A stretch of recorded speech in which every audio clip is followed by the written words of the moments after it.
بسم الله والحمد لله والصلاة والسلام على رسول الله وعلى آله وصحبه ومن والاه.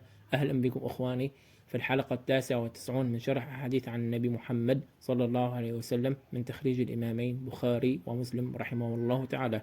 والحديث 99 يقول: عن أبي أيوب الأنصاري رضي الله عنه قال: قال رسول الله صلى الله عليه وسلم: يهود تعذب في قبورها. متفق عليه. العناوين المقترحة لهذا الحديث: عذاب يهود أو عذاب القبر.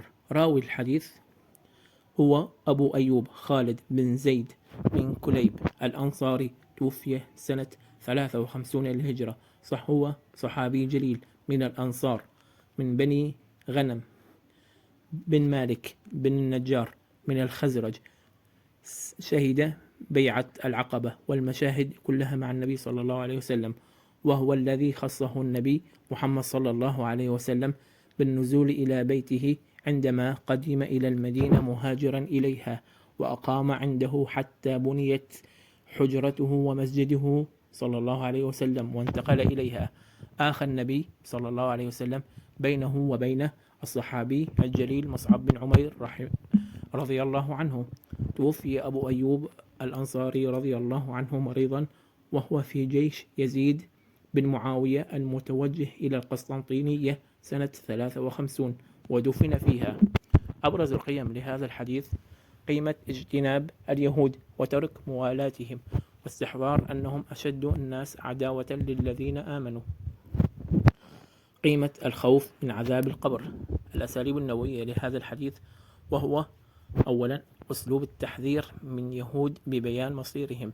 ثانيا، أسلوب تأكيد عذاب القبر ببيان تعرض اليهود له. الشرح المختصر لهذا الحديث: بين النبي محمد صلى الله عليه وسلم مصير اليهود، وهم الذين كفروا بالله وجحدوا نعمة الله وضلوا وأضلوا وناصبوا العداء للمؤمنين ولم يعترفوا ببعثة الأنبياء، فبين لنا أنهم يعذبون في أول محطات الآخرة، فضلا عن العذاب الأليم الذي ينتظرهم في الجحيم جزاء وفاقا. كما يثبت بما لا يدع مجالا للشك وقوع عذاب القبر، كما ينفي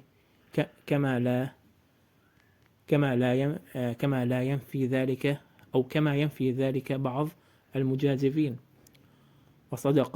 وصدق الله تعالى في إثبات هذا العذاب كذلك عندما بين مصير آل فرعون، حيث قال: فوقاهم الله سيئات ما مكروا وحاق بآل فرعون سوء العذاب.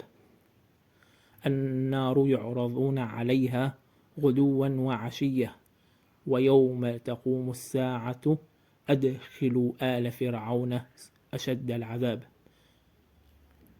قال ابن حجر العسقلاني رحمه الله في فتح الباري: وإذا ثبت أن اليهود تعذب بيهوديتهم، ثبت تعذيب غيرهم من المشركين، لأن كفرهم بالشرك أشد من كفر اليهود. والله تعالى أعلم، صلى الله على سيدنا محمد وعلى آله وصحبه وسلم. نراك في الدرس